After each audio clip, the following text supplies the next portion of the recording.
हैं आप और देश लाइव में मैं हूं आपके साथ सोहन सिंह।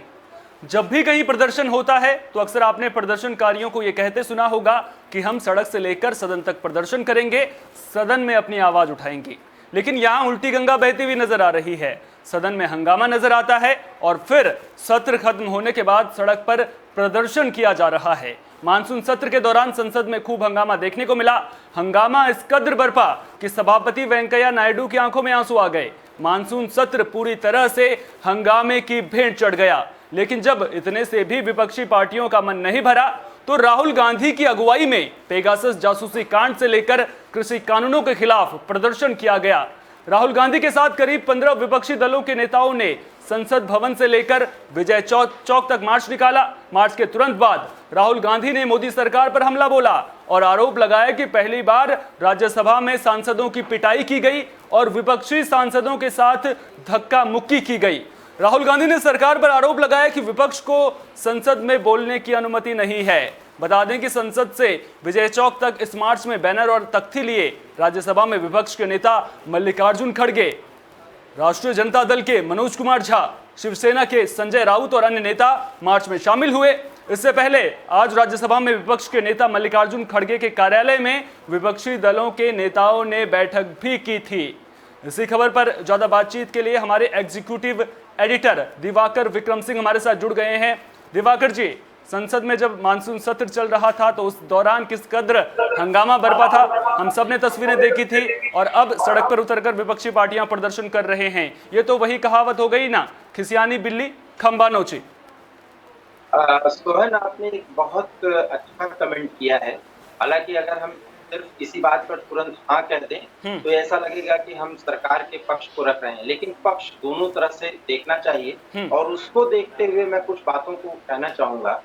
जब सभापति दोनों सदन के सभापति ये कहते हो कि जो सदन 1 मिनट चलाने पर लाखों रुपए जनता का खर्च होता है, 1 मिनट का जो खर्चा होता है कई लाखों में होता है, तो उस सदन में सिर्फ एक सदन की अगर उस सदन की बात हो तो 22% काम होता है। तो एक क्यों होता है, जबकि सरकार ये कहती है कि भाई आप चर्चा करो। चर्चा के लिए है कि आप सदन में हंगामा तो करो, लेकिन हंगामा करने के बाद सरकार को घेरने के बाद कम से कम उन मुद्दों पर चर्चा की जानी चाहिए। अब बात दोनों तरफ से समझने की होती है कि सरकार कहे कि भाई हाँ चलिए, अगर आप इस पे कोई रिफ्ट है, इस पे कोई मतभेद है तो बातचीत करके उस पर चर्चा करें। चर्चा करने के लिए तैयार नहीं होते। जब आप चर्चा करने के लिए तैयार नहीं होते तो सदन में हंगामा होता है। सदन में ये आरोप लगाया जाता है कि मारपीट तक की बात आई है कि आज इसको सरकार की तरफ से स्पष्ट किया गया कि राज्यसभा में जो भी कार्रवाई हुई थी वो क्या थी।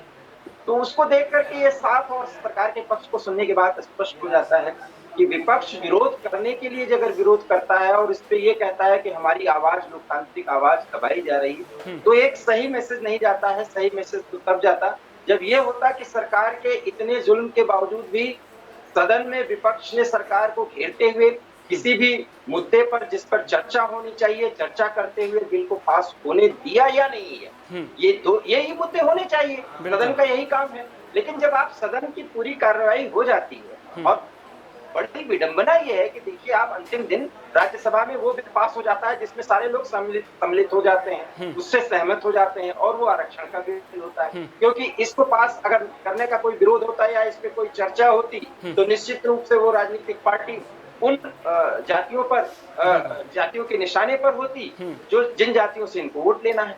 अब वहां से सब कुछ हो जाने के बावजूद जब सदन की कार्रवाई स्थगित कर दी जाती है अनिश्चित काल के लिए, अर्थात अगले सेशन के लिए, उसके बाद में सड़क पर उतरा जाता है। तो इसके पीछे का जो साइकोलॉजी है वो ये है कि जिस विरोध को दर्शाकर विपक्ष ये सोच रहा है कि वो सरकार को सदन में घेरने की कार्रवाई कर रहा था, वो कार्रवाई सड़क पर भी जीते जागती स्थिति में बनी रहे और विरोध का स्वर या विपक्ष की प्रासंगिकता सड़कों पर भी बरकरार रहे, ये उनका आकलन। लेकिन इसका बहुत पॉजिटिव असर जनता में पड़ेगा, मुझे ऐसा नहीं लगता। हाँ, ये लोकतांत्रिक देश है, इसमें लोकतांत्रिक तरीके से विरोध करने का अधिकार है, मार्च निकालने का अधिकार है, लेकिन वो तर्क संगत होना चाहिए, तर्क पर वो खरा उतरना चाहिए।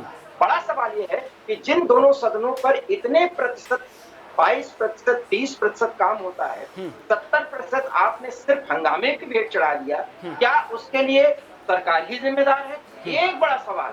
और अगर जिम्मेदार नहीं है तो विपक्ष की क्या जिम्मेदारी बनती थी?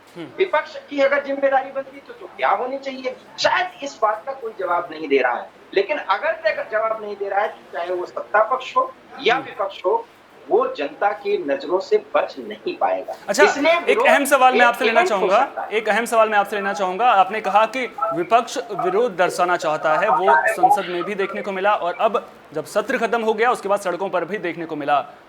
कितना असर आपका इसका मानते हैं? क्या ये जो विरोध प्रदर्शन रहा विपक्ष का, क्या वो सफल होता हुआ नजर आया? और एक और अहम सवाल ये है कि विपक्षी पार्टियां कहीं ना कहीं एकजुटता का संदेश देती हुई भी नजर आ रही हैं। 15 विपक्षी दल साथ में थे, तो क्या जो विपक्षी एकजुटता है वो कहीं सरकार के लिए आने वाले दिनों में नुकसानदेह तो नहीं साबित हो सकती है?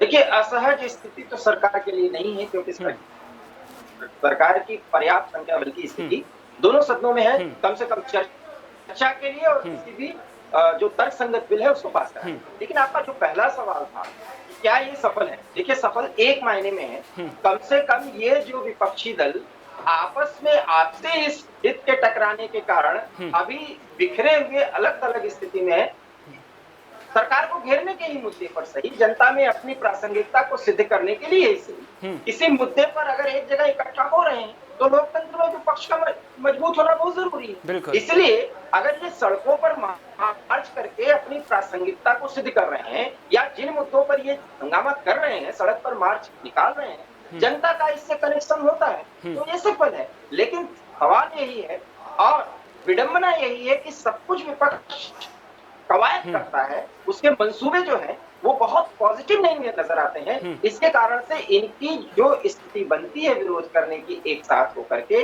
वो एक इवेंट बन के रह जाती है, मामूली सी, वो न्यूज या खबर का विषय होती है। उसके बाद उसका जनता में जो इम्पैक्ट होता है वो कोई बहुत प्रभावी नहीं होता है। लेकिन चूंकि आने वाले चुनाव है, इसलिए इस तरह की एकजुटता दिखाने पर निश्चित रूप से सरकार पर एक नैतिक दबाव को बनाया। बिल्कुल, जिस तरह से आप विपक्षी एकजुटता की बात कर रहे हैं, कहते हैं कि किसी भी देश के विकास के लिए विपक्ष का मजबूत होना बेहद जरूरी होता है और विपक्ष एकजुट है। चलिए, अच्छी बात है कि विपक्ष एकजुट है, लेकिन जब चुनाव की बारी आती है तो फिर ये विपक्ष अलग अलग धड़ों में बंटा हुआ नजर आता है। अब आप यूपी के इलेक्शन का वो ले लिए, जिक्र कर लीजिए आप, वहां पर सभी कह रहे हैं कि हम अलग अलग चुनाव लड़ेंगे, तो फिर एक तरफ आप साथ रहने की बात करते हैं, दूसरी तरफ आप अलग अलग खड़े होते हैं, तो फिर ऐसे में सरकार पर दबाव बनाएंगे तो बनाएंगे कैसे? सोहन, यही तो सवाल है और आपके प्रश्न में ही सबसे बड़ा उत्तर भी है। इतना बड़ा उत्तर है कि आपके इसी प्रश्न को अगर जनता सुने तो शायद आज विपक्ष की राजनीति की यही विडंबना है, यही वस्तुस्थिति है जो सोचनीय है, बहुत ही चिंतनीय है। और वो ये है कि आप सरकार को सिर्फ घेरने के लिए, विरोध करने के लिए, अपनी प्रासंगिकता को सिद्ध करने के लिए एक मंच पे खड़े हो जाते हैं, जबकि वास्तव में जब वोट लेना होता है तो संयुक्त मोर्चे के तहत एक साथ होकर के आप भाजपा से या एनडीए से लड़ाई नहीं लड़ पाते। और यही स्थिति न सिर्फ देश स्तर पर है बल्कि राज्यों में जहां भी चुनाव होने, अभी उत्तर प्रदेश की आहट, उत्तराखंड की आहट है, आप देख लीजिए विपक्ष के जितने भी लोग इसके साथ हैं वो कौन कांग्रेस के साथ जाते हैं। कांग्रेस का जिक्र मैंने क्यों किया? क्योंकि राहुल गांधी के ही नेतृत्व में जो एक मीडिया इवेंट है कि राहुल गांधी के नेतृत्व में 15 विपक्षी दलों के नेता जो है वो विरोध कर रहे हैं। बड़ा सवाल यह है कि राहुल गांधी की प्रासंगिकता क्या इन्हीं सब विरोध प्रदर्शनों तक एक राष्ट्रीय स्तर के नेता, 2-2, 3-3 बार जो सांसद रहा हो और जो अब एक वरिष्ठ नेता हो, सॉरी टू से उनको पता नहीं क्या क्या लोग कहते हैं, मैं वो कहना उचित भी नहीं समझता एक पत्रकार होने के नाते, लेकिन राहुल गांधी की भी प्रासंगिकता, उनकी गंभीरता को अगर विपक्ष के ये लोग जो साथ खड़े होकर के विरोध के तहत खड़े हुए हैं, आगे बढ़ रहे हैं, सरकार को घेर रहे हैं, क्या वो राहुल गांधी के इस नेतृत्व के तहत कुछ भी संयुक्त विपक्ष की भूमिका अदा कर सकते हैं? नहीं कर सकते। और यही विडंबना है जिसका फायदा भारतीय जनता पार्टी। अच्छा, एक और अहम सवाल मैं आपसे पूछना चाहूंगा। आपने राहुल गांधी के नेतृत्व का जिक्र यहाँ पर किया कि राहुल गांधी की अगुवाई में ये प्रदर्शन हुआ, जो कि सही भी है, लेकिन अगर जहां पर गठबंधन की बात आती है तो क्या जो बाकी पार्टियां हैं वो राहुल गांधी को अपना नेता मानने के लिए तैयार हैं? और दूसरी एक और अहम सवाल ये है कि राहुल गांधी नेतृत्व गठबंधन का करेंगे तो करेंगे कैसे? क्योंकि अब कांग्रेस पार्टी को ही ले लीजिए ना आप, वो तो खुद ही धड़ों में बंटी हुई नजर आती है। सोहन, फिर आपने एक बहुत ही अहम सवाल किया है और मैं इस पे अगर ये कहूं कि राहुल गांधी की प्रासंगिकता अपने ही पार्टी के वरिष्ठ नेताओं में आज इतनी नहीं रही। आपको याद होगा कि 25 ऐसे नेता हैं जो कांग्रेस की रीढ़ माने जाते हैं, माने जा सकते हैं। हालांकि सोनिया परिवार या गांधी परिवार के अतिरिक्त कोई कांग्रेस में प्रासंगिक है ही नहीं, लेकिन उन नेताओं को जो आज असंतुष्ट की श्रेणी में खड़े हुए हैं, बैठे हुए हैं, जो हर एक विषयों के जानकार हैं, चाहे वो देश स्तर का हो, राज्य स्तर का हो या वैदेशिक स्तर का हो, लेकिन वो नेता नाराज पड़े हुए। वहां ही राहुल गांधी के नेतृत्व की प्रासंगिकता पर सवाल उठाए जा रहे हैं। तो जब इस स्थिति में अभी बंगाल का चुनाव खत्म हुआ, आपने देखा होगा कि कांग्रेस की वहां क्या स्थिति रही, और यूपी में भी चुनाव होने वाला है। जो इंटरनल रिपोर्ट है वो उसमें कांग्रेस की स्थिति दहाई का अंक इसी तरीके से पार करते हुए ये दिख रहे हैं। बड़ा सवाल है कि जब आप स्थिति के हिसाब से जब वोट का कन्वर्जन होता है, उसमें आप कहीं है ही नहीं। तो विरोध प्रदर्शन के लिए अगर राहुल गांधी जो है एक मानक बनते हैं तो ये ठीक है, विपक्ष के अपनी संतुष्टि के लिए ठीक हो सकता है, लेकिन लोकतंत्र के लिए बहुत उचित नहीं है। इसलिए विरोध के मायने क्या है, विरोध किस स्तर पर किया जाना चाहिए, वास्तव में सरकार को किस स्तर के विरोध के लिए सरकार को घेरना है, ये सब कुछ शायद राहुल गांधी के नेतृत्व में संपूर्ण नहीं किया जा रहा है, उसको संपन्न नहीं किया जा रहा है, उसको संभव नहीं बनाया जा रहा है। और यही वही प्रासंगिकता है जिस पर एक सवाल उठता है। इसलिए कोई नेता दूसरे धड़े का, दूसरी पार्टी का राहुल गांधी को के नेतृत्व में आगे बढ़ेगा, इसमें बहुत बड़ा संदेह है। अच्छा, एक और अहम सवाल मैं आपसे लेना चाहूंगा। लगातार हम कांग्रेस को लेकर के चर्चा हमने की, आपने राहुल गांधी को लेकर के अपने विचार व्यक्त किए।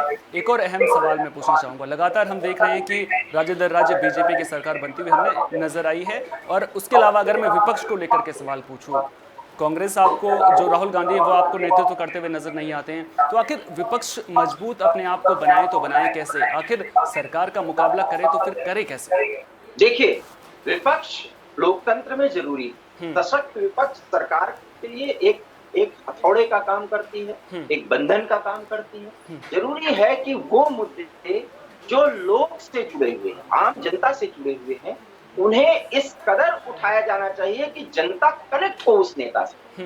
ये नेता, इस तरह के विरोध करने वाला नेता और इस तरह से संसद से सड़क तक सरकार को घेरने वाला जानकार नेता, जिसको गंभीर माना जाना चाहिए, वो उसकी खोज होनी चाहिए और उसके नेतृत्व को सबको स्वीकार करना चाहिए। वो राहुल गांधी भी हो सकते हैं, बशर्ते कि उसका तौर तरीका उनको चेंज करना हो। अच्छा, अभी फिलहाल वो चेंज नहीं कर पा रहे हैं। एक और सवाल मैं पूछना चाह रहा था कि किसानों का मुद्दा तो उठा रहे हैं, उसमें क्या दिक्कत हो गई फिर? जी, किसानों का मुद्दा तो उठा रहा है विपक्ष, उसमें क्या दिक्कत हो गई? किसान तो जो है जमीन से जुड़ा हुआ इंसान माना जाता है, खेती करता है। मैंने वही कहा कि किसानों के संदर्भ में 2-3 बातें हैं। एमएसपी का मुद्दा वो सामान्य रूप से हल हो चुका है। 2 बाजार अगर उपलब्ध कराए जाते हैं, उनको ऑप्शंस मिल रहा है, उसमें कोई समस्या ही नहीं। और उसकी क्या कमियां हो सकती है, जो खामियां हैं, उसको अगर उल्टा करके उस पे सरकार को झुकाया जाता तो कितना अच्छा होता। लेकिन यहाँ तो जिद ये है ना कि पहले कानून सब वापस लेते। जिस कानून को लाने की बात महेंद्र सिंह टिकैत के फादर किया करते थे, तब तो सोहन शायद आप लोग जर्नलिस्ट हुए भी नहीं थे, हम लोग सब स्टूडेंट थे। और महेंद्र सिंह टिकैत के साहब के जो फादर हैं, राकेश टिकैत के father Mahendra Singh Tikait boat club पर लाखों लोगों के साथ इकट्ठा हुआ करते थे। तो वो यही मानते थे कि हमको हमारा माल बेचने का एक स्वतंत्र अधिकार मिल जाए, एक स्वतंत्र जगह मिल जाए, स्वतंत्र बाजार मिल जाए। आज वही बाजार दिया जा रहा है तो उसमें तमाम कमियां निकाली जा रही हैं। तो महेंद्र सिंह टिकैत एक बड़े लीडर थे, किसान नेता। उन्हीं के लड़के राकेश टिकैत आज किन किन पार्टियों के हाथों में खेल रहे हैं और उनकी क्या गति हो रही है, ये भी देख रहे हैं। और इसी मुद्दे पर कांग्रेस अगर पिछले 26 जनवरी को जो कुछ भी हुआ, उन्हीं लोगों को अगर वो नेता बना रही है, तो कांग्रेस की प्रासंगिकता पर तो सवाल उठेंगे। क्योंकि ये देश है, इस देश में राष्ट्रीय ध्वज, राष्ट्रीय सम्मान के साथ खिलवाड़ नहीं किया जा सकता। एक बड़ा सवाल। एक और सवाल लूंगा और ये आखिरी सवाल में लूंगा वक्त को देखते हुए, कि आप कह रहे हैं कि विपक्ष जो है सही मुद्दों का चयन नहीं कर रहा है, दूसरी तरफ बीजेपी सरकार में काम हुआ है, कुछ काम गलत भी हुए होंगे, तो क्या विपक्ष उन मुद्दों को ढूंढ नहीं पा रहा है या फिर विपक्ष पूरी तरह से मुद्दा विहीन हो गया?